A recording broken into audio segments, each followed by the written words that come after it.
Welcome back to Cocktails and Classics. I'm Dylan, and I've never seen The Shawshank Redemption.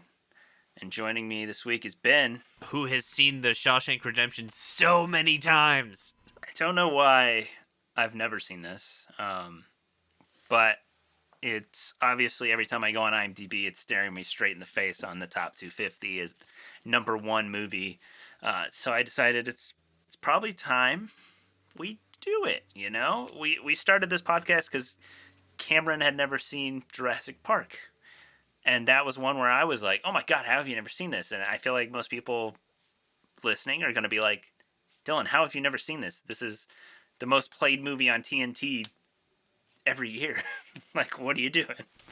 Since 1997. And it's not like it's not like I've never seen anything of this movie. Like, I know the shot of him when he finally escapes and he's like out in the rain shirtless. Like, that's probably one of the most iconic shots in like cinema history. And I know that, and I knew the plot of like, oh yeah, he escapes through the shit pipe, like all that. Like, it's not that it escaped me; it has permeated pop culture so much. He had to crawl through a river of shit to come through clean on the other side. Ugh, what a line! What a line! But so we're finally tackling Shawshank Redemption, and to kick it off and get everybody in the right mood, we're gonna go to this week's cocktail.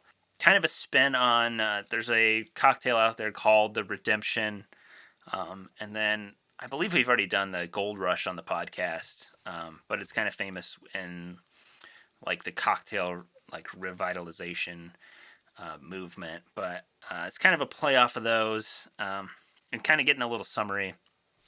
So it's 2 ounces of bourbon, 3/4 of an ounce or 0.75 ounce of dry vermouth, 0.75 ounce lemon juice, half an ounce of a honey peach syrup.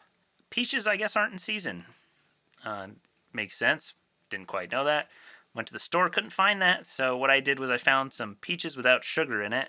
I did 3/4 of a cup of honey, and then I did a half cup of water and just boiled it, and then let it like sit after it had boiled for like 20 to 30 minutes. And it's okay. I feel like a fresh peach would probably get you, a fresh or maybe even frozen peach would probably get you more flavor. I feel like canned fruit is not the wave, but it's fine. And then I did 2 dashes of orange bitters in there. It's pretty good. I wouldn't say it's my best work. If I'm being honest, it's you get a little of the like fruity peach notes. The bourbon is pretty mellow, I will say. Like, it's not like a smack you in the face kind of bourbon drink, which I prefer. I don't really like bourbon drinks where I'm like really having to choke down the liquor, even though I do like an old fashioned every now and then. But it's pretty mellow in this. Yeah, I'd recommend trying it. I mean, it might scare you off doing a little peach honey syrup. That's a little, you know, I wouldn't say it's advanced technique. It's a little I was much. gonna say it's not advanced technique, Yeah. but it's like it takes a little effort. It takes 20 minutes of your time. I'll be honest. Yeah, it sounds like a little bit of work. Not in a bad way. Yeah, it would be really good if you were making like a lemonade or something. If you mix that in there, a little peach honey lemonade. Sounds like summer to me.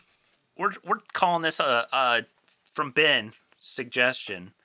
We're calling this the Rita Hayworth, and apparently she's a big margarita girl. So there are other Rita Hayworth margarita drinks, but this is the Cocktails and Classics official Shawshank Redemption cocktail, the Rita Hayworth. There we go.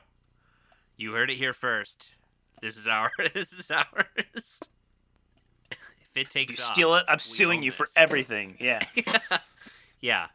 Hit the show notes below. Hit up the Casker links. Get yourself some bourbon and some dry vermouth delivered directly to your door. And maybe you want to try this, or maybe you want to try any other cocktail combination that does bourbon and vermouth. There are quite a few of them, so hit up those. Check out Shawshank Redemption. It's not available anywhere as of recording. I'm sure, like we said earlier, it's probably on TNT this weekend and every weekend that it exists. But it's like a couple bucks. buy it and check it out. It's the number one movie on IMDb. So if you're one of those people, I know one of our adjacent friends, he got like one of the top 250 movie posters, and he's going through the list and watching them all. So if you're like one of those people, or if you're just like a cinephile, go check out Shawshank Redemption if you haven't seen it. I was dragging my feet on it, I'll admit. But Shawshank Redemption is a 1994 drama film. Currently sits at a 9.3 out of 10 on IMDb, making it the number one top-rated movie. It was nominated for 7 Oscars. It won none of them. It was nominated for Best Picture, Best Actor in a Leading Role for Morgan Freeman, Best Writing Screenplay Adapted for Frank Darabont, Best Cinematography for Roger Deakins, Best Sound, Best Film Editing for Richard Francis Bruce, and Best Music Original Score for Thomas Newman. It is written and directed by Frank Darabont, based off of the novella by Stephen King, Rita Hayworth, and The Shawshank Redemption. Stars Tim Robbins, Morgan Freeman, Bob Gutton, William Sadler, Clancy Brown. I'm trying to think if there's anyone else who really stood out to me. I didn't realize Clancy Brown's the voice of Mr. Krabs. Yeah. Yeah, he's done a lot of voiceover work. He was the voice of Lex Luthor in the Superman animated series. Okay. And then all the way through all of the DC animated universe. Mr. Krabs. I think he's done more too. I think he's been doing voiceover work for quite some time. Yeah, I see he's in Invincible, and he was in Solar Opposites, the other Justin Roiland show that he did. He's done a lot.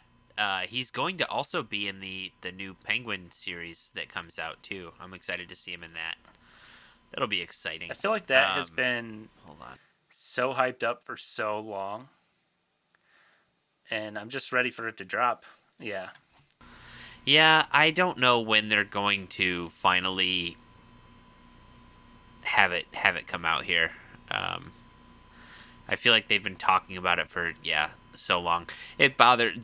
I don't want to get into it. There's too many things that's going to start me off on a whole thing. It's going to take so much time, and then we're going to be like, we didn't talk about the movie. Ben raged about random Batman shit for fucking ever.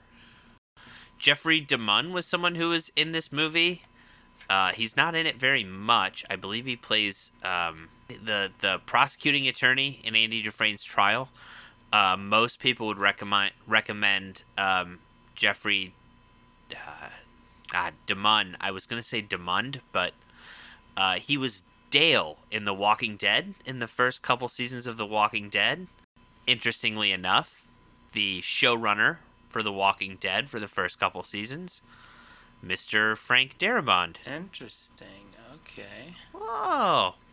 Well, what a connection. And then I also see the other known fours on his page are The Green Mile, another Stephen King story, and The Mist, another Stephen King movie. Man loves Stephen King works. Hey, me too. I think that's it. I'm sure there's a lot of there's a lot of actors in here that are probably people that, without digging through IMDb, are people that would be like, oh, I know that guy. Oh, he looks so familiar. Oh, I've seen him somewhere. For me, one thing that was kind of crazy about this movie was just the scope of it all. Like, the first couple minutes when Andy gets to Shawshank and there's like that big sweeping aerial shot. There's so many extras. There's probably 1,000 extras in that movie. And just imagining the logistics of that whole thing and just that day on set had to be nuts. But this grandiose scope of that was just kind of mind-blowing to me. It's really cool that, I grew up an hour or so, maybe a little bit more, away from Mansfield, where they shot the movie. I've driven by it. I haven't been actually in and done the tour. I know they do tours. I also know people who have stayed like the night, like ghost hunting. Not a thing I'm into or something that I like. I'm a strong, firm believer of. But apparently, yeah, it's super haunted. So like people go in there and spend the night in the prison to do ghost hunting stuff. Um, at the, I believe it's referred to as the Mansfield. Well, we always just called it the Mansfield Prison, but it's the Mansfield Reformatory.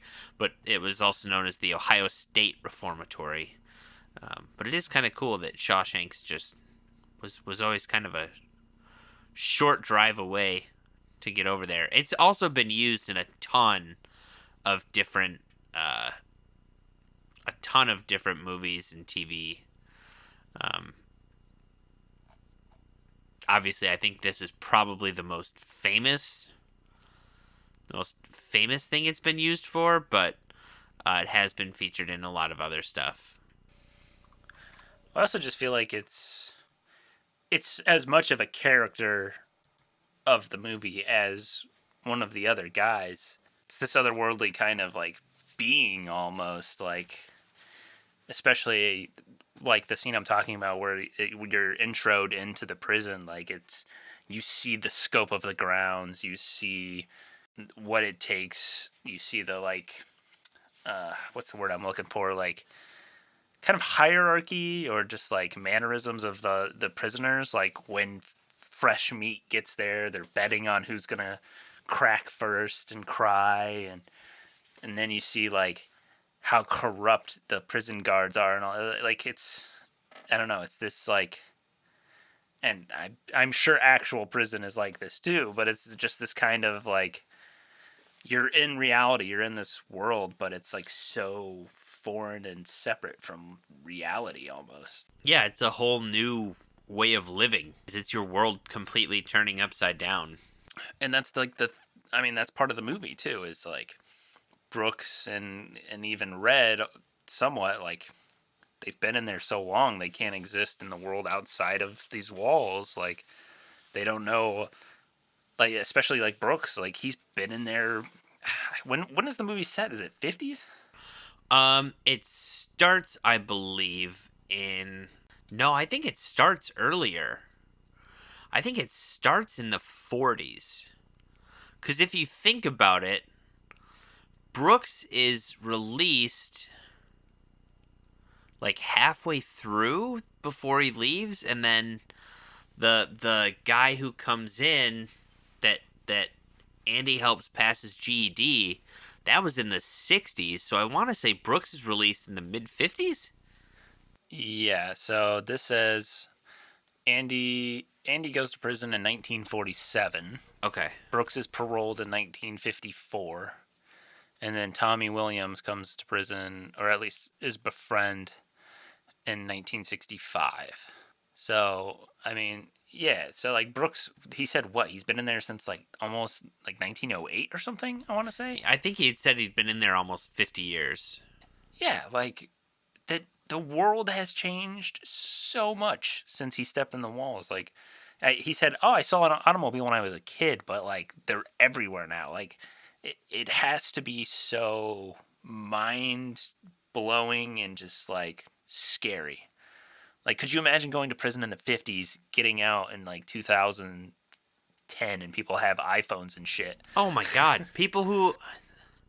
I think there was a story that wasn't too long ago of someone who went in like the 80s or 90s, and it was you know, I don't know what exactly the story was, but the DNA evidence came back and overturned that, like, he was innocent. He got out, and yeah, I mean, it was a completely different. You've got to just think from 1990s to now.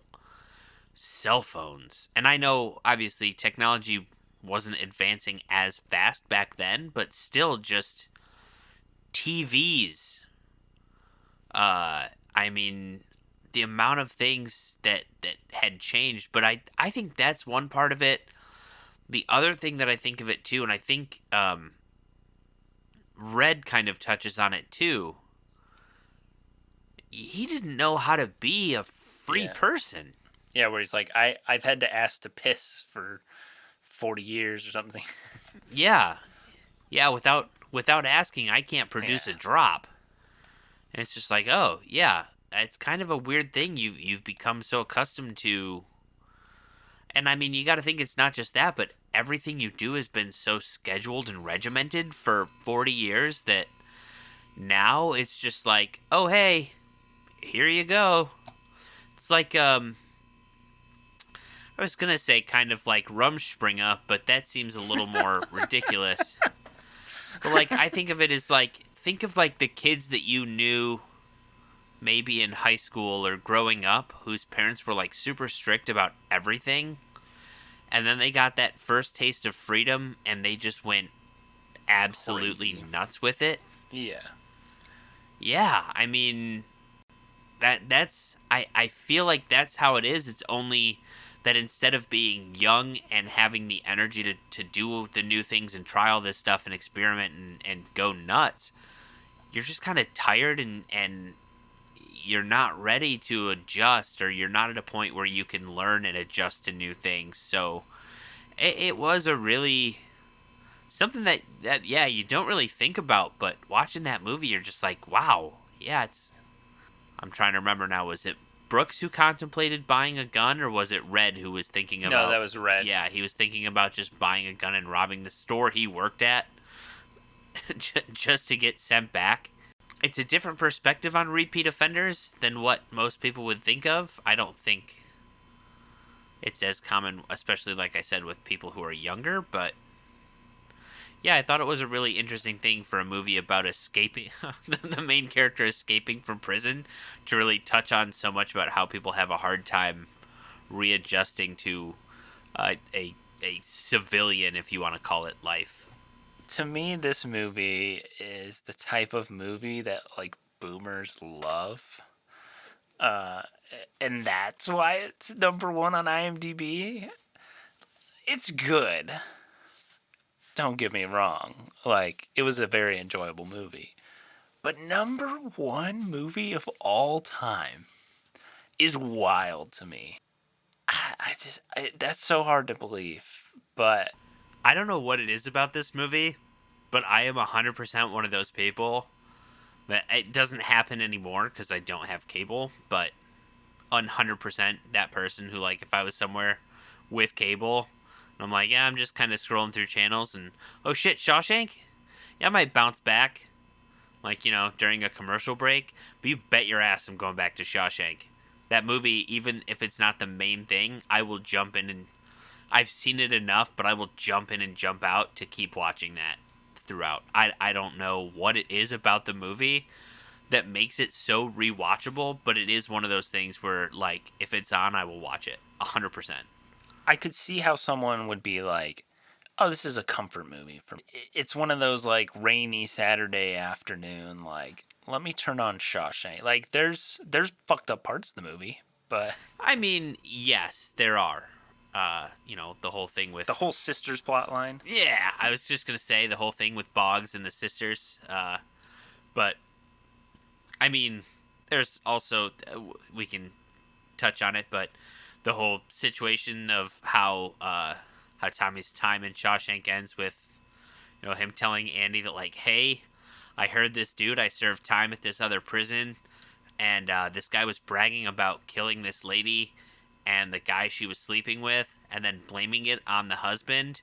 And I think that's you, man. I think I know the guy who framed you for killing your wife. It's like, oh my god. And then they start kind of telling these peoples. He starts, Jesus Christ, the hell did I just say? He starts telling people. He tells Red and Andy, and then he talks to the warden about it. And then the warden's like, oh yeah. Then basically he kind of holds on to the information. And then when Andy starts to realize that, like, oh, the warden's Doesn't have my best interest at heart. yeah, yeah, and he's just like, all right, we're gonna get rid of Andy. We're gonna send Andy to solitary confinement, and we're gonna make sure we kill the only person who has the opportunity to get him out. That was like Like, oh, all right, that was like the point where I was like, "Oh, Andy's about to get the fuck out of here." That is like when it's especially after he's been in solitary confinement for a month. The warden comes in. He's like, "Oh, it's over, it's over." And then he's like, leave him in here for another month." You're like, "Fuck this dude." That's when, like, at the very end of the movie, all the shit comes down, and he has to, like, he's about to go to prison, and he shoots himself. The warden does. I'm like, fuck that guy. You're a little bitch. Oh, but he does. Okay, but real talk though, Bob Gunton, the actor who plays the warden, does such a good job of being fucking hateable. That, like, smarmy kind of, like... Oh, he's so good at it.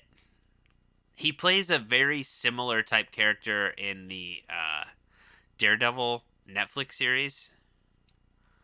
Just the same, yeah, you're just like, God, you're such a giant douche, and I hate you. And he does such a good job of being a character playing a character that's easy to hate. Real quick, while it's fresh on my mind, do you know the other actors who were considered for these roles? I looked up.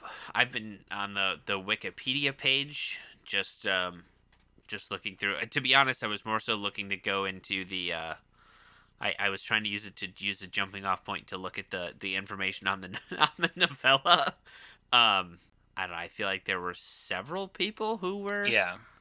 It's one of those things where, they list 30 or 40 people about it, but I see that originally the ones Rob Reiner had in mind when he greenlit it was Tom Cruise as Andy and Harrison Ford as Red, which the Harrison Ford as Red I can kind of see and make sense a little bit. I feel like that movie doesn't suck, but it's a completely different movie. Yeah. Well, I mean, and I get it. I thought it's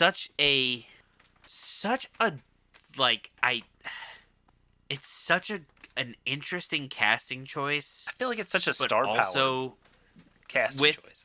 With the hindsight of it being so brilliant to cast Morgan Freeman as the white Irish guy in this movie, in the book.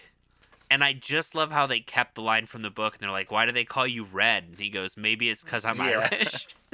I was about to say, I like that they played on that line. Like, just so good. So good. I'm reading here. So, Frank Darabont initially looked towards Gene Hackman and Robert Duvall. They were unavailable. Clint Eastwood and Paul Newman were also considered. Tom Cruise, Tom Hanks, and Kevin Costner were offered the role. They had all passed. Robert Redford for Red as well. Hanks passed due to starring in Forrest Gump. Costner passed because he had just landed the lead in Waterworld. At different stages, Johnny Depp, Nicolas Cage, and Charlie Sheen were all considered for the role. Apparently, Tom Cruise got so far as to being at, like, table reads and then declined to work with Frank Darabont because he was unknown and inexperienced. So that led to Tim Robbins being cast. Tim Robbins, so good in this movie. So good. I guess Brad Pitt was supposed to be Tommy? That would be in this Tom Cruise, Harrison Ford universe. I think all the way up through, he dropped out after Thelma and Louise took off. Okay, this one's interesting. Boggs was offered to James Gandolfini. Oh.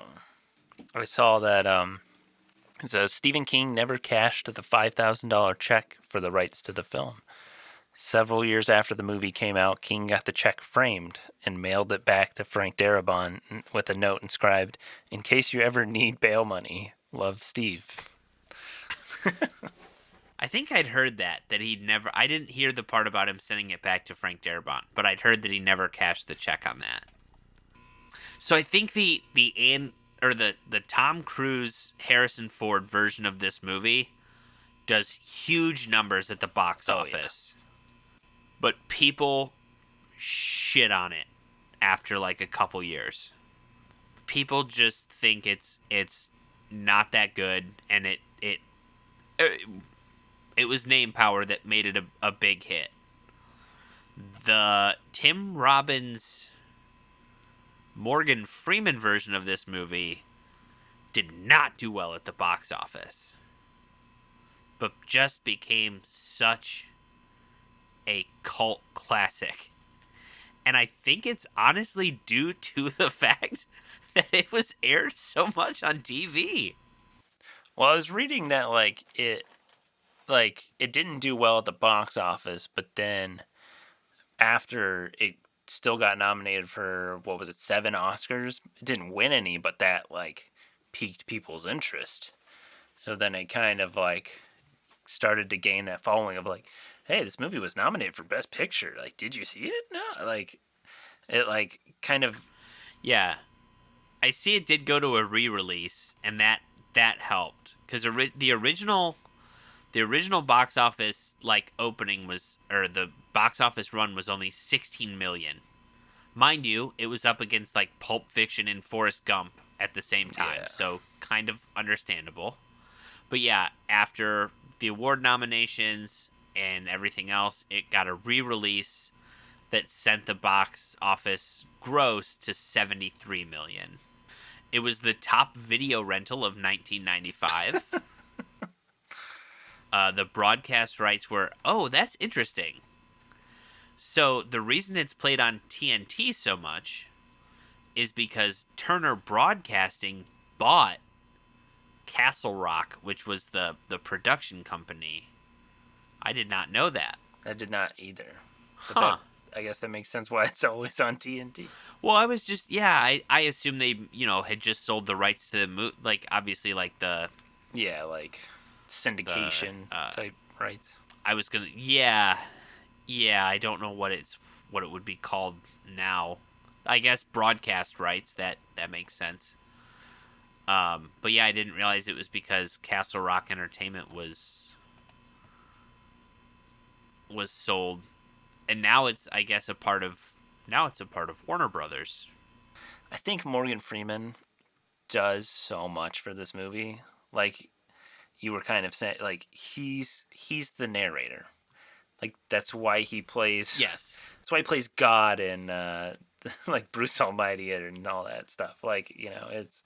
He has the voice, and the fact that he is the story is told through Red does so much. And it's not just that his voice is good. He's very good in this movie. It plays on all of the emotions of at first he doesn't really know Andy, and he's kind of skeptical of him, and he slowly grows on him, and as Andy kind of not necessarily he doesn't necessarily lose it.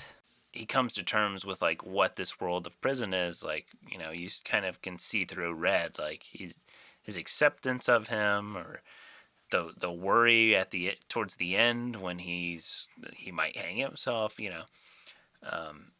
So much of this movie is, and a lot of the guys do fantastic. Tim Robbins does amazing, but Morgan Freeman carries a lot of this movie on his shoulders.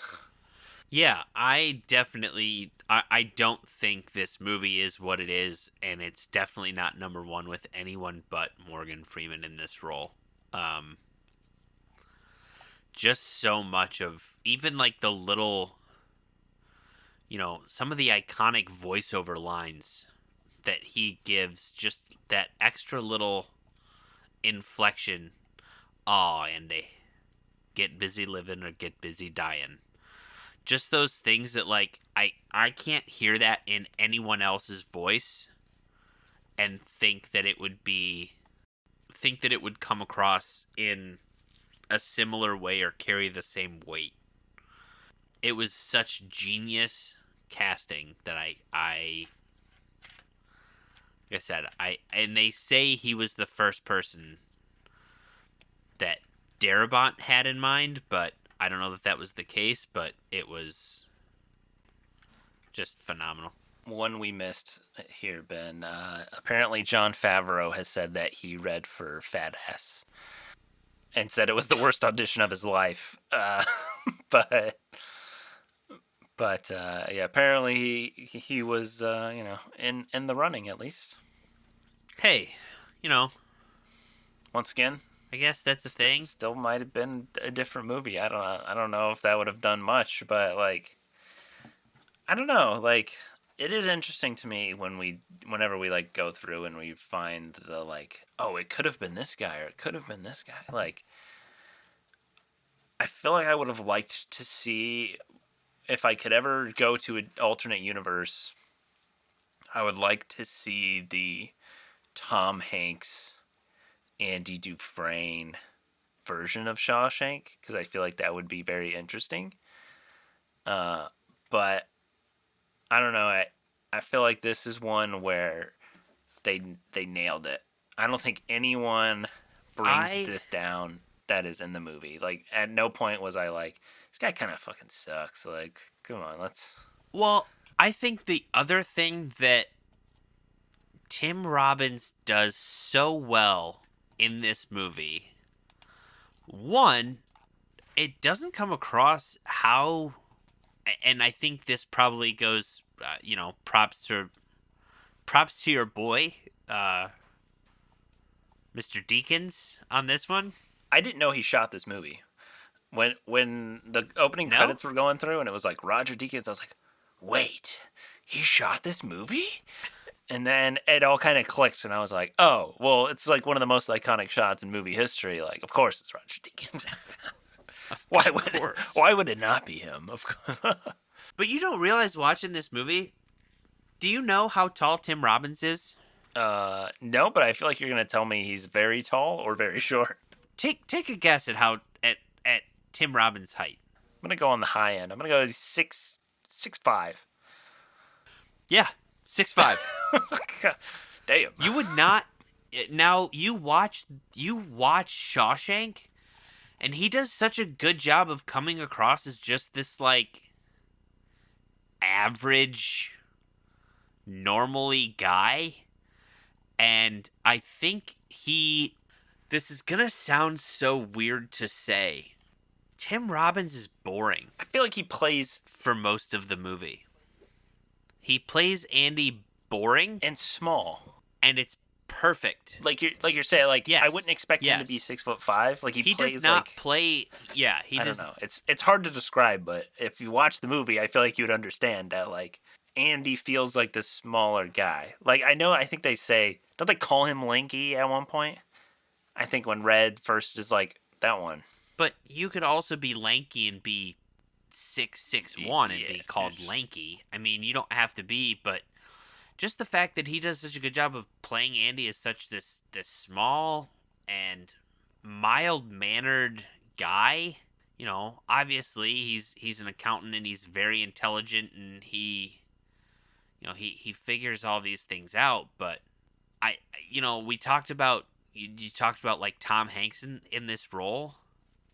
I love Tom Hanks in most everything he's in. I don't think it would be as good with him because he'd be too interesting. Tim Robbins plays Andy so vanilla that it kind of helps you be drawn into this everyman situation of being falsely imprisoned, and now you're in this, for lack of a better word, I'll call it hell. You're sent to hell. I think it's very interesting as I say that. I know I was just looking through Wikipedia and kind of it talks about the links with this movie and Christian mysticism. I'm like, I didn't really buy it, but you think about it, I mean, yeah, he's kind of sent into hell, and also if you think about it, Andy's kind of making a deal with the devil doing this stuff for the warden until he can make his escape. But yeah, I think there's too many actors that would have tried to be the star of the movie. And Tim Robbins being the star of the movie, was also just played it like an everyman vanilla guy. And I thought it was perfect for what it needed to be. And I think the other thing is that, like, I don't know, I was just reading this thing on the trivia page where Tim Robbins credits the movie as a uniquely non-sexual love story between two men. And I feel like that's the thing that, like, once again, I feel like that plays into this comfort movie mode of, like, Andy and Red's friendship. And it's not even, like, it's not necessarily, like, a friendship where it's, like, they're best buddies, but, like, it's more of an admiration for each other and, like, respect and understanding that, like, they're kind of doing their own thing in prison. Like, Red's the guy that'll get you stuff done, and, you know, Andy, he's a little bit more selfless, and maybe that plays into your, like, Christian thing that you were talking about. But, like, the first big thing that he does where he, like, overhears the guards talking about, like, oh, I got this inheritance and it's gonna cost me this much money, they're gonna tax it, and he tells them, like, oh, just give it to your wife, and the government, the IRS, will allow a one-time gift to your wife, and you won't have to pay the tax on it. And then he ends up getting beers for everybody, but he doesn't drink because that was part of the thing where he went to prison because they thought he got drunk and killed his wife. And so, like, this, like, selfless act of, like, but also manipulating and, like, getting this stuff for the people. Like, this, it's the same with, like, how he gets the library, how he works with the warden, how he became basically the tax guy for the entire, like, parole officer or, like, corrections officers and stuff. It's like he's got this, like, selfless, like, angle to him, but at the same time, like, he is playing the games and he is also manipulating. I don't know, it's an interesting take on the prison film, I guess. Very stereotypical, but maybe that's just because now it's, like, the one everybody knows, it's number one. I don't know, it is an interesting take of, like, yeah, they're in prison, yeah, they're in hell, but they're also, like, buddies, and, like, there is some light to this, even though there's a lot of darkness, and hell, even if you get out, there's darkness, you know. Yeah, I think this, you think of I mean, realistically, you think of, like, movies where relationships, friendships between guys, between men, and it seems like it's either always an action movie or a comedy. You don't really get a lot of dramas that kind of explore male friendship. I think of those movies that come to mind. This one, maybe like Brian's Song, kind of in that similar vein. But there's not a ton that really focus on that. And I know this movie did kind of catch some flack upon its release for the fact that there were no, I mean, there's barely any female characters in the movie. It's prison. But at the same time, I mean, yeah, it kind of makes sense. You know, they're in prison. It's not co-ed prison. Do two female characters ever share a conversation in this film? No. But it would be out of place because it's a men's prison. Granted, the only woman in the film is killed. I don't think this is a movie that anyone would really point to, though, and I'm sure there are things that, Lord knows, people could find issues with in this movie, but I don't know that there's necessarily a ton that you would look at and be like, you know, well, you got to get rid of this, you got to get rid of that. You know, we've watched some movies that are like, this is aged terribly. I don't know, I feel like this movie still kind of holds up for the most part. But it has that kind of, like, I mean, hell, we were just talking about it earlier, like, we didn't know quite what year it was taking place. Part of the fact that helps that is that it was set in prison and that there's nothing is, like, tying it to a certain time. No, I mean, realistically, outside of the... I mean, again, I think when Tommy arrives and he's very much kind of that rockabilly... Greaser kind of kid, Greaser character, you get the, like, oh yeah, this kind of brings the timeline in. But yeah, for most of the movie, no, you're It could happen anytime. Yeah, it really could be an anytime type of thing. If you just were to say, like, oh, this movie could take place now, it's just in a prison that doesn't have TV. Oh, okay. Yeah, that checks out. No, I don't think there's a lot that, Even like, I feel like you'd TV miss. wouldn't affect it too much, too, because I mean they're watching Rita Hayworth movies. Yeah, I mean, there's some pop culture like timeliness to it, I guess. The beauty of this movie is that it is timeless in that sense. I feel like you watch some movies and you're kind of like the soundtrack is older, the time frame is older, like that kind of can draw some people out, but at the same time, like this movie could take place anytime, anywhere. I feel like that's why it's so universal in that sense. And it touches on things that like, emotions, friendships, those sort of things that like everyone can relate to. And the quest for freedom, I guess. And at the end we find righteousness, I guess, because he was innocent, like he was not the he was not the murderer. Even though they joke that everyone in prison is innocent. yeah. This is Shawshank. Everyone's innocent, except for Red, who's the only person who will admit he's guilty. I think we did a whole boatload of movies that was, what was it, the 76, 77, like, Oscar year? 94, the year we were born, is a great year. I think it's got to be up there in one of those years. Yeah. In one of those great movie years. Like, the fact that this movie came out and then it wasn't until it got Oscar buzz and got re-released that, like, when it first went into its theatrical run was blown out of the water is insane to me. It was up against what? Forrest Gump, Pulp Fiction, Ed Wood, which is a pretty good movie. A Little Women remake, Interview with a Vampire, Wyatt Earp, Three Colors Red, Speed. So I'm just looking up. This is the The Lion King. This is the IMDb listing. The Crow, Leon the Professional, The Mask, Quiz Show, Four Weddings and a Funeral, Legends of the Fall. Oh, that was a pretty heavy drama movie. Natural Born Killers. I love that they list the. I can't believe they've got this listed on here. Oh, they've got this shitty comic book Fantastic Four movie from 1994 included in the list on IMDb. Oh, that's fantastic. Of like best movies of '94, or just like movies that came out. This is the IMDb list. I don't know how it's like divvied up, but it's just it's movie. Oh, it's sorted by popularity. It's literally sorted by popularity.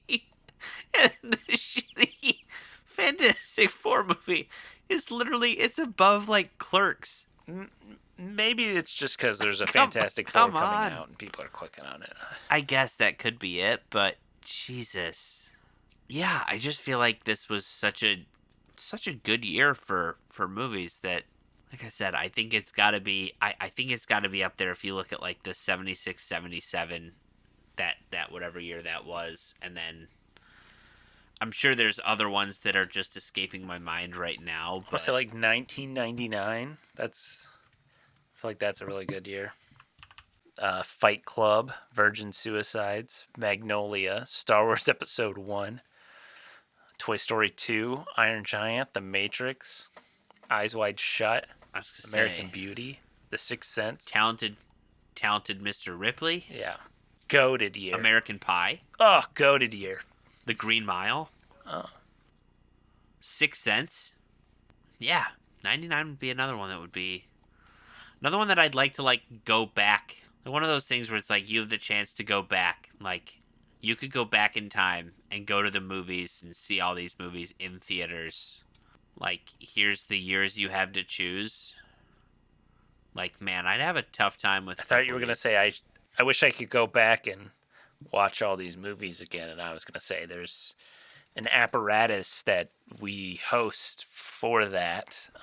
Oh, what an idea! Shit, I never would have thought of that. Just go by years. Just each season is a year. The season's all Do we 1999s. We could. Problem is we have done some good ones from some of those years. We're gonna be to the point where we're watching Austin Powers, The Spy Who Shagged Me, for 1999. So, which I'm not complaining, but No, never mind. That's the sequel. I was like, is that the first one? Oh God, the Flintstones came out in 1994, and Dumb and Dumber. Yeah. Ben, you were thinking of 77. That's the one with all the President's Men, Rocky, Star Wars, Smokey and the Bandit, Close Encounters, Saturday Night Fever, A Bridge Too Far, The Spy Who Loved Me, Annie Hall, Network. Damn. All right, Dylan, we really need to get a spec script done for the breathing method. We've got to get an adaptation of that thing rocking and rolling here. What is the breathing method? Well, I'm glad you asked. So let's just quickly read the plot, and I'll explain to you why we need to get a spec script done on this ASAP. So David, the narrator of the framed tale, is a middle-aged Manhattan lawyer. At the invitation of a senior partner, he joins a strange men's club where the members, in addition to reading, chatting, and playing pool and chess, like to tell stories, some of which range into the bizarre and macabre. The club and its butler are also featured in King's short story, The Man Who Would Not Shake Hands. One Thursday before Christmas, the elderly physician, Dr. Emlyn McCarran, tells a story about an episode that took place early in his long and varied career. That of a patient, Sandra Stansfield, who was determined to give birth to her illegitimate child no matter what, despite financial problems and social disapproval. McCarran comes to admire her bravery and humor, and the implication is that he has even fallen a bit in love with her. Sandra masters Dr. McCarran's unusual, for the 1930s, breathing method intended to help her through childbirth. However, when she goes into labor and is on the way to the hospital, her taxi crashes and she is decapitated. Okay, this got dark. Shocker, it's Stephen King. McCarran arrives at the crash site and realizes that Sandra is somehow still alive. Her lungs in her body are still pumping air, as her head, some feet away, is working to sustain the breathing method so the baby can be born. McCarran manages to deliver the infant alive and well. On a sweet but haunting note, Sandra whispers, "Thank you," her severed head mouthing the words, which are distortedly heard from the throat jutting from her headless body. McCarran is able to tell that her baby is a boy and to see that she has registered this before she dies. McCarran and his office nurse pay for the woman's burial, for she has no one else.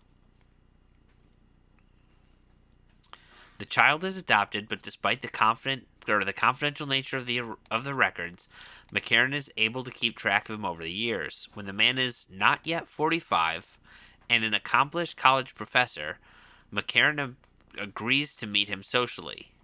He had his mother's determination, gentlemen, he tells the club members, and his mother's hazel eyes. Jeez. So, as of 2024, there was an adaptation announced in 2012, and again in 2019, but it's been pretty much stuck in development hell for the past 6 years almost. Okay. But the reason we have to do this is the last novella from different seasons that hasn't been made into a hit movie. Well, I guess I don't know that I'd say hit movie per se. I was going to say, I know The Body. The Body, Stand By Me, Rita Hayworth in The Shawshank Redemption. The third one being Apt Pupil. Oh. I know there's a movie about that. Which was a 98 thriller film by Bryan Singer. Starred Ian McKellen and Brad Renfro. Name sounds familiar. I don't know what I've seen him in. And then The Breathing Method. No hit movie yet. We could close it out. Just get a smash hit going, wrap it up, call it a day. Sometimes we love to dabble in IMDb and Letterboxd, and we look for some not so favorable reviews of the movie. We try to look for some ones in the number one movie rated all time. So these can only be good, right? All right. So this is a 1 out of 10 on IMDb from February 25th, 2000. See, this is the best part of IMDb is that like someone's shitty review of XYZ movie from 2000 is like locked in a time capsule for all time. Yeah, you can't escape it. You're there. I'm gonna hop on this IMDb website. Shit all over this movie. Internet Movie Database. So 1 out of 10 from MDicky02. Titled Cliche. February 25th, 2000. This film is nothing but one cliche after another. Having seen many of the hundreds of prison films made from the early 30s to the 50s, I was able to pull almost every minute of shaw crap from one of these films. While it is visually well made and acted, the story has every plot point of the standard prison film.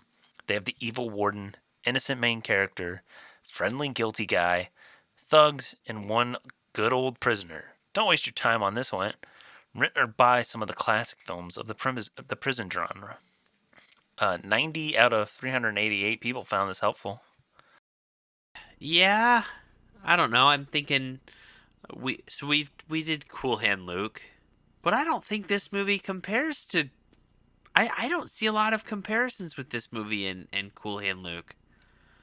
I think the main characters are. I mean, obviously, yeah. There's beat points in that the escaping and everything like that, but the warden being a bad guy in terms of well, actually both wardens were pretty much just shitty and exploitative of the prisoners, but I don't think Luke and Andy really have a big cross point. I mean, maybe Dragline and Red kind of is like the popular guys in the prison who befriend the new outsider who comes in.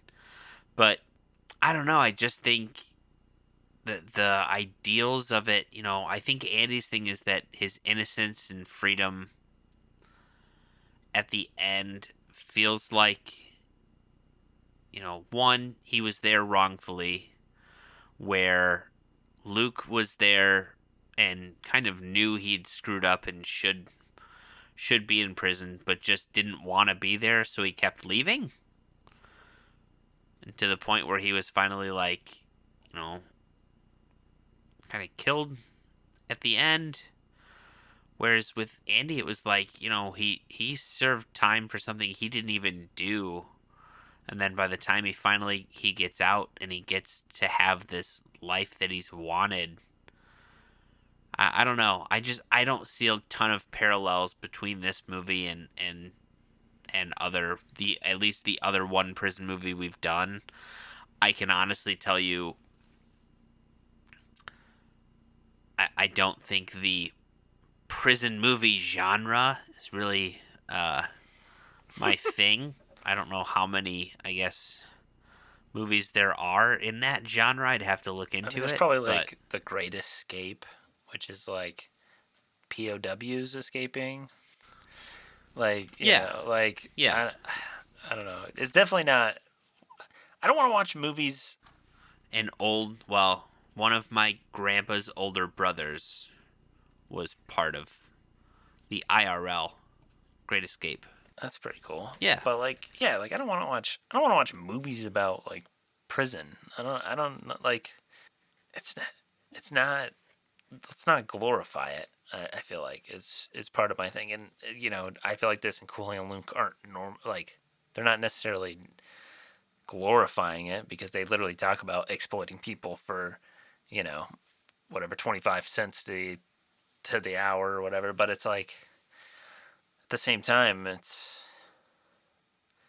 I don't know, just putting it out there. I don't know. I agree that like I don't really see the comparison between Cool Hand Luke and this.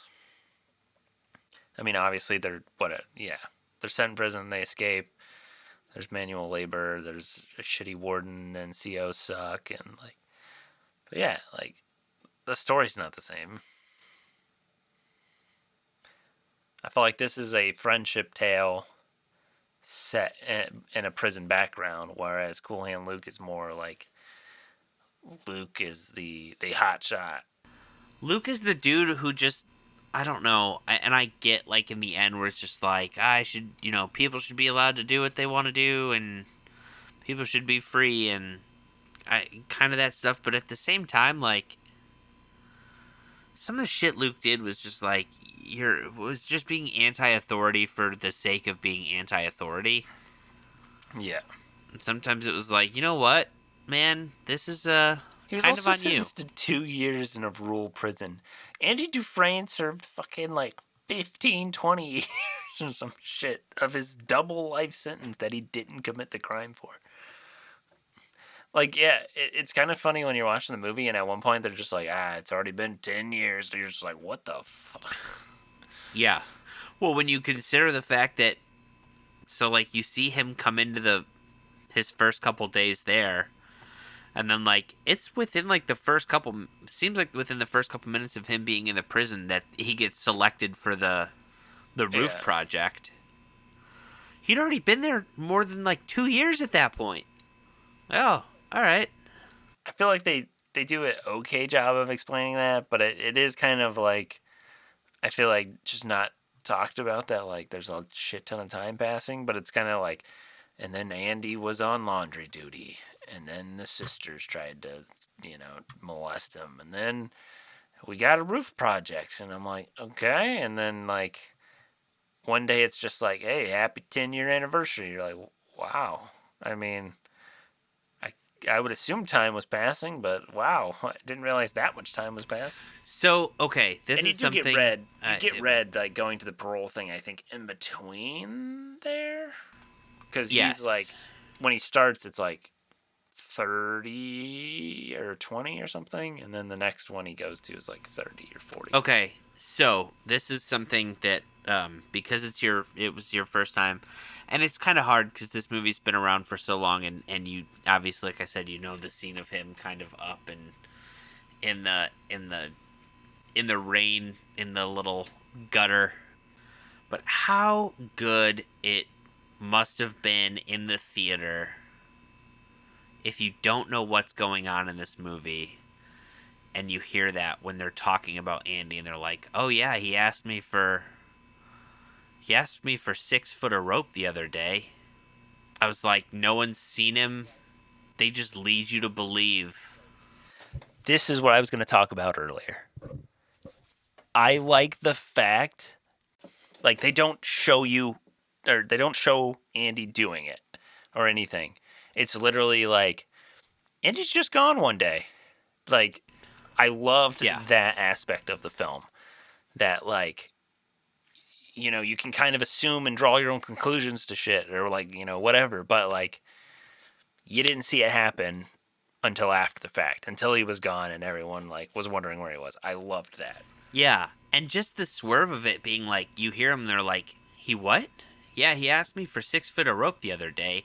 And then it dawns on them that, like, oh shit, Andy's gonna be hanging from his cell. Like, that's why we haven't seen him. Then it was just like, no, he's gone.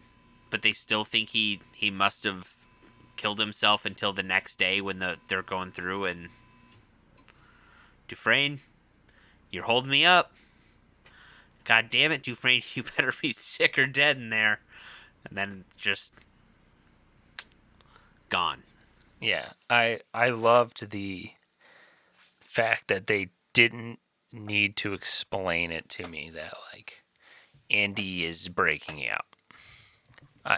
I can accept and enjoy that it happened later and we got to see more of it, but, like, the fact that he was just gone one day and there was this slight buildup of, like, oh, is Andy gonna kill himself or whatever? But, like, yeah, the fact that it was like, oh, he's just gone.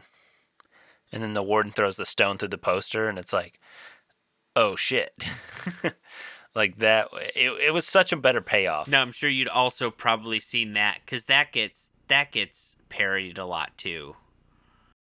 The stone through the poster into the hole in the wall. I knew, like, Yeah. obviously like pop culture and stuff. Like I knew like he digs the hole Yeah. through there and all that, but and covers it up with like the posters of the ladies, but Like I want to know, like I want to see like in it'll be a while, but years from now when like my son doesn't know about this movie and I get to show it to him for the first yeah. time just to see the look on his face when that poster rips and they're like, "What the hell?" Then he walks over and pulls it down and there's just a hole in Oh, the wall. Oh, the just warden can't wait to see the look on his face of just like, "Wait, what? What?" when they flip Yeah. his Oh, when they flip his cell and the warden takes the Bible and I was like, is the hammer in the Bible? And then like it's never discussed again until the very end when the warden gets the Bible again and it's like, you were right, salvation lies within. And I was like, it was in the Bible. I was like, yeah, it was in the it was Bible. there the whole time. Ah! You know, that oh man, yeah. It was there was a lot of points where it was like they foreshadowed stuff or like you kind of could like draw the conclusions yourself and like theorize as the movie's going on and then later something happens and they're like, yeah, I was right. Like it almost had that aspect of like a who done it kind of mystery film where you're like trying to guess and then like when you find out who did it or whatever, you know, it's like You get the yeah, payoff. Oh, like I feel like this movie had that a lot of like, man, what if the hammer's in the Bible? Is he gonna open the Bible? No, no, oh he didn't. Okay, all right. It might still be in there. Okay. And then even yeah, just the fact at yeah. the end like he escaped. That would have been good enough. But the fact that he took down all the corruption with it, it was like, oh, chef's kiss. Yeah, fuck those guys. Do you want to hear a fun one or you want to hear a more serious one? I'm good with either. Uh, we'll do the fun ones later. 1 out of 10 again. My backlash vote from July 19th, 2008. Joe X on IMDb. Saying this is the number 2 movie of all time is like saying McDonald's makes the best hamburgers. They're both palatable, predictable, inoffensive products that are easy to digest. Both have happy endings. That is, if you find the stunning speed with which a McDonald's hamburger flushes out of your digestive tract to be a happy occasion. All you need to know is that Shawshank has the exact same ending as Trading Places. So why not make Trading Places the greatest comedy of all time? What the hell? Why not make it number 3 on IMDb? It too is competent and utterly middle of the road in terms of quality and originality within its genre. Instead of Dan Aykroyd and Eddie Murphy laughing it up on a Caribbean beach after besting the forces of evil, we get Morgan Freeman and Tim Robbins. It's the exact same ending. Shawshank was okay when I saw it when it came out, but count me among the backlash group that would rather see it in the 6 to 7 rating that it deserves. Thusly, I hereby cast my symbolic 1-star vote. So basically, you think it's a good movie. You think it's an alright movie. But because you don't think it's as good as what everyone else says, rather than giving your actual opinion, you're going to review bomb it so that it falls to where you think it actually should be. Wow.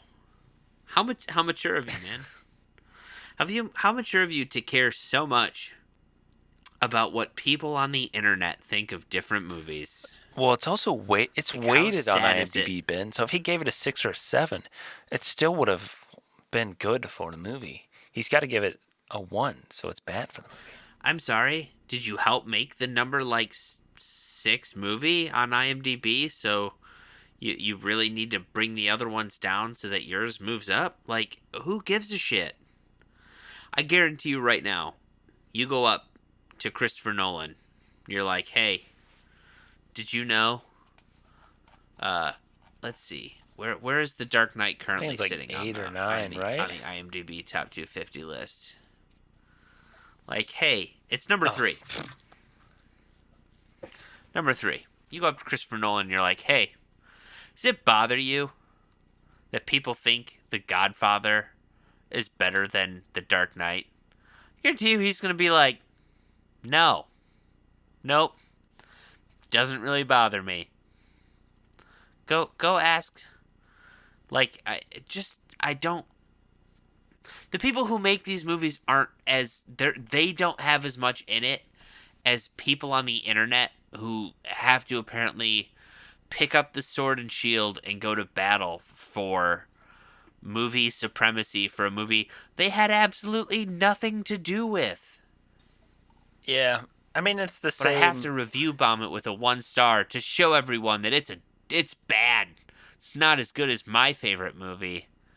I love Scarface, and it's the best movie. And it's way down the list, because this movie's ahead of it. So I have to give it 1 star.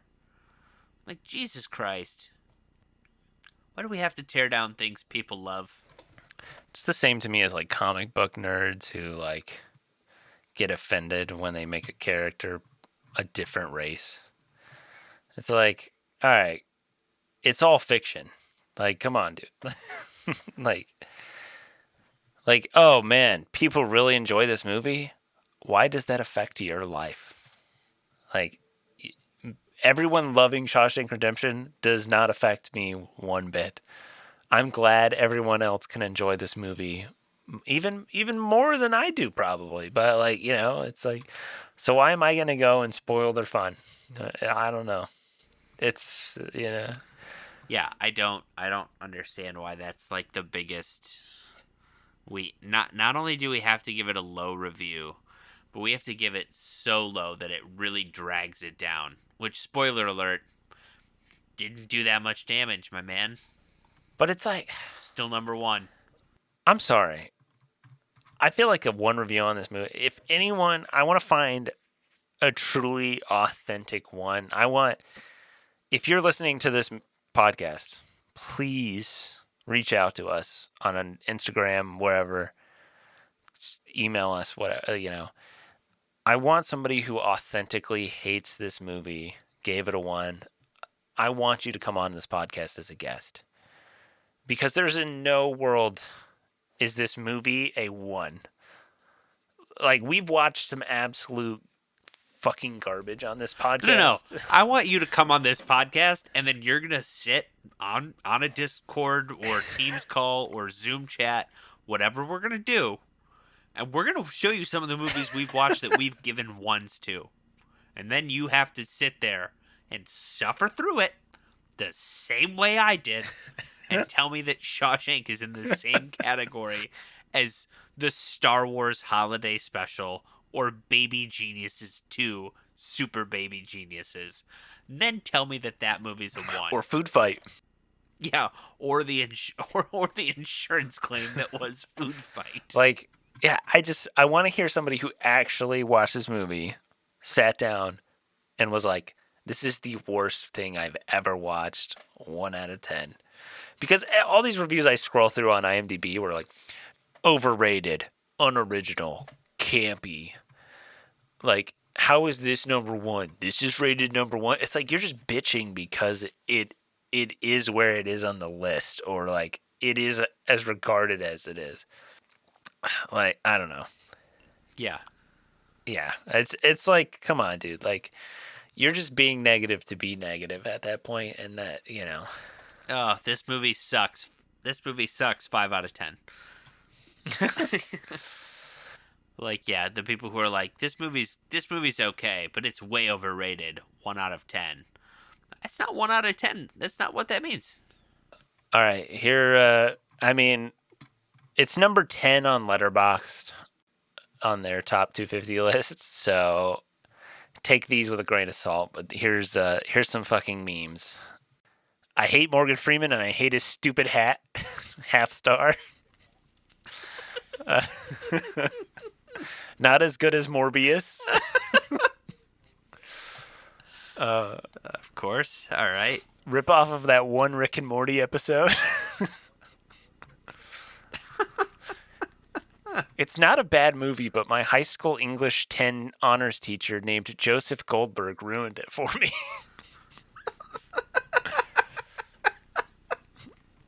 How petty do you have to be to legitimately call out your teacher by name? Escaping from prison is illegal, in my opinion. The movie didn't even have a redemption scene. At the quest with So with Minions Rise of Gru, I know what I'm getting. But Shawshank Redemption, I'm thinking, oh, he's gonna redeem himself. But no, he was guilty with double murder and tried to escape prison. Where's the redemption in that, huh? So I was talking to someone, Matt, at work, who's a listener. So shout out to Matt. And he brought up that there's a joke on was it like the last man on Earth, the Will Forte show that was on Fox, and apparently like one of the first people he meets in the world, and they're talking, and she's like, "Oh, my favorite movie is The Shawshank Redemption." He's like, "Oh, me too." She's like, "What's your favorite part?" And he's like, "Oh, I love it when the Shawshank is redeemed." Oh my god. Like, I did not know that was a bit in the show, but yeah, that's a good. All right, last one, and then we'll wrap up this episode. But Zach, I wish Zach was here for this. 1.5 or sorry, half star, just a pure half star, not 1.5. Half star watched by Jackson on September 6th, 2020. He did like it, or like give it a heart, so he must have enjoyed it. But this is by far the worst movie I've ever seen. If you actually like this movie, you have no taste. It's like liking Minecraft and not Fortnite. You just can't. It sucks. It's so bad. I'm trying to keep a straight face. So many things wrong with this movie. It has a terrible cast. Maybe it would be okay if it was Adam Sandler and Kevin Hart, spelled like the organ, not like his actual last name. But this is so bad with some of the worst cinematography of all time and a really bad score. And the movie was so predictable. Watch a good movie like Captain Marvel. That is a fantastic movie and was robbed of an Oscar. And it is disgraceful that it was not nominated for an Oscar. It is a disgrace. It is disgraceful that people even call this an okay movie. It is so slow and makes no sense. Rather watch a terrible movie like Parasite or Pulp Fiction for the rest of my life. And what is the name? Okay, he got redemption. Big deal. Who cares? And the poster is god awful. Go watch my favorite movie, Jack and Jill. That person is just purely a meme lord. But This movie would be so much better with Adam Sandler and Kevin Hart. That would be a great SNL bit, I feel like. Yeah, but come on, it wouldn't be Kevin. It can't be Kevin Hart and Adam Sandler. We know it's got to be like, if it's Adam Sandler, then it's got to be Kevin James. But the real question then becomes, who does Rob Schneider play? The sisters. Probably. I did read that Buscemi was offered the role, I think it was of Boggs. Interesting. But after, I think he had just done Reservoir Dogs, or like he had just done that movie, and he's like, I would just kind of want to do something more fun. So he ended up doing the movie Airheads instead with Adam Sandler. Yeah, and our boy, Brendan Fraser. Yeah, and then let's be honest, if it's Kevin Hart in this movie, who does Dwayne Johnson play? Hey, have you seen the first image of this new Benny Safdie movie, A24 movie with The Rock? I have. I'll be curious to see. I feel like this is his I'm a serious actor movie, and I'm hesitant. And I'm worried he's going to fall on his face. It's going to get a lot of attention, and then if he does not hit a home run, people are going to shit all over him. Yeah. Just stick to playing. Hey Dwayne, just stick to playing The Rock. I had never seen this film, and Ben had. So I'm going to give you my first initial viewing rating of Shawshank Redemption. And Ben is going to give you a nostalgia rating and an updated one on a recent rewatch. I'll go first. I liked this movie. It was pretty good. Like I said earlier, I didn't realize Roger Deakins had shot this film, which is always going to give, at least one rating, one little point, because he's the GOAT. And anytime he shoots a movie, I mean, obviously, besides fucking pure sci-fi movies, it just brings this edge of realism to the movie. Deakins has this way of just like the way he lights is just so natural, and you're never taken out of a scene of like, that jail cell is very bright. Like, like there's one scene. I think it was the first night they get into prison. I want to say early on, where the lights are all on, whatever, and then it's like the first like lights out, and the lights go off, and there's like this nice little glow on the left side of Tim Robbins' face, and then there's this. I mean, it's might be a cookie. It's probably the actual like jail bars, but in the background you can see the light of like a safety light, like tossing the shadow of the jail cell bars behind him, and I'm just like, oh, this is cinema. But like I don't know. It's just Deakins did an amazing job acting. Like we said, Morgan Freeman carries this movie on his shoulders, but Tim Robbins does such an amazing job of like. And this is something Ben said, but like, if it was somebody else, they might have tried to like be the star. But Tim Robbins, as the star of the movie, just kind of sinks back into the story as like the side character almost. But like he does such an amazing job with Andy and like showing the emotions of this roller coaster ride of being in prison. Of like we have these highs where he gets the beer for everyone and he's kind of like not necessarily wallowing in his success, but he's just like sitting there enjoying the sun or the shade, getting a break and like seeing his buddies drink some beer and like he won one for the team, but like he's not partaking in that. And then later on where it's like he's stuck in solitary confinement. He hasn't seen sun for 30 days or whatever, and he's just beat down. And it's like he couldn't be lower. And he does such a great job portraying both of those like sides of the spectrum. It's well written. There's a lot of like quotables in this movie that like I didn't even realize were from this.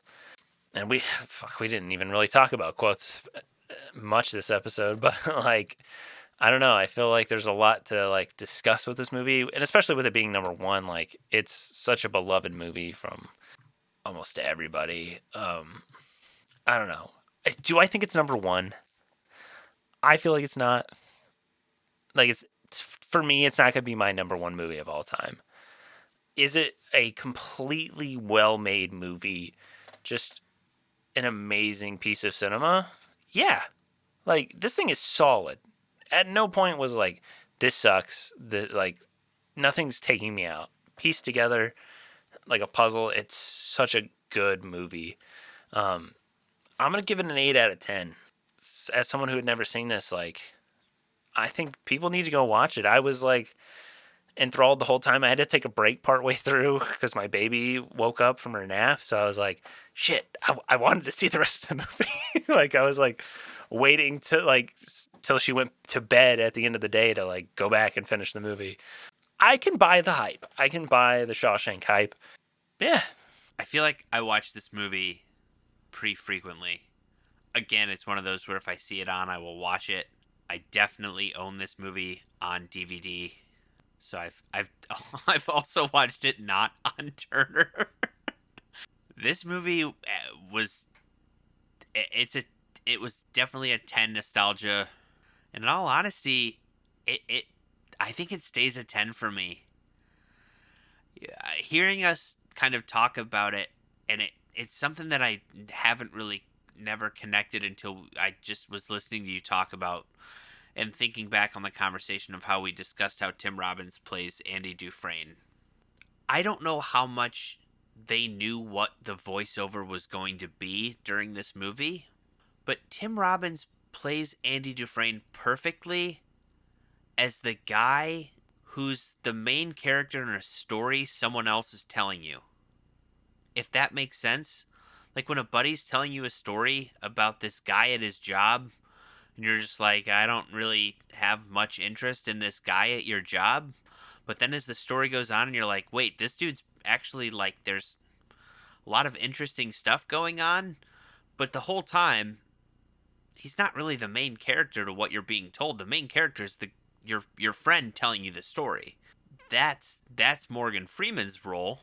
But yeah, I've never really put it together that way, but I think that's in my head why it works so well for me. I just think there's so much one quotability to this movie. The get busy living or get busy dying. That's one that I would quote that. My dad and I will quote that to each other all the time. I think that you better be sick or dead in there. Also another great quote. I just think there is a lot that gives this movie. I think the quotes help with the rewatchability. I just think it's, like you said, so solidly put together, solidly shot. I don't think there's any time you're watching this movie that visually is uninteresting. I think there's always something that is there to kind of pick up on. I think this movie does a really good job, too, of blending emotion.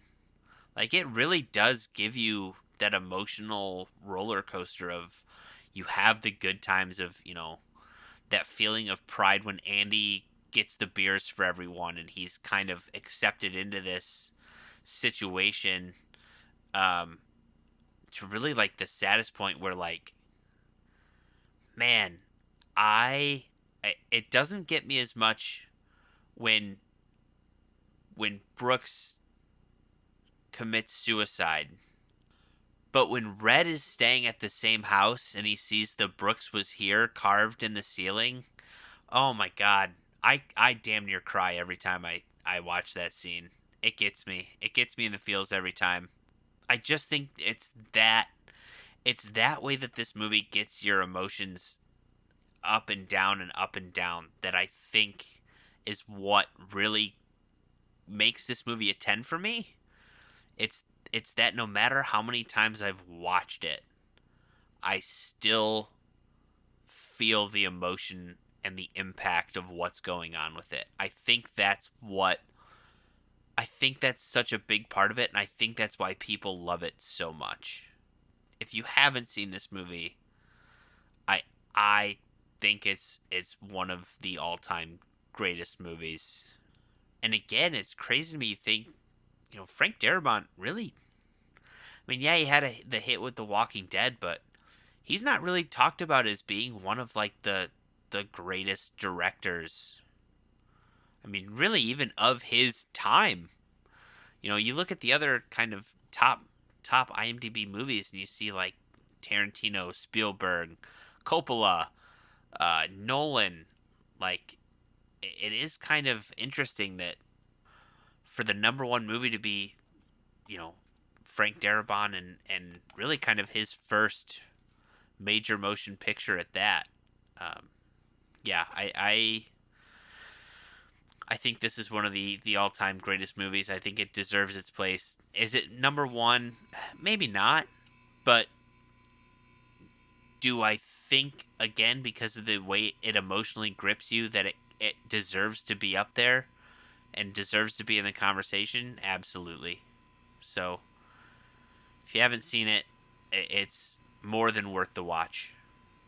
Hey, if you enjoyed this episode, don't forget to rate and subscribe. Check us out on Instagram at Cocktails and Classics Pod. Hit the show notes below, get the recipe for the Rita Hayworth, and use the caster links to get yourself some bourbon and some dry vermouth delivered directly to your door. Share us with your friends and family. Leave a review wherever you listen. It really helps us out. And as always, watch responsibly.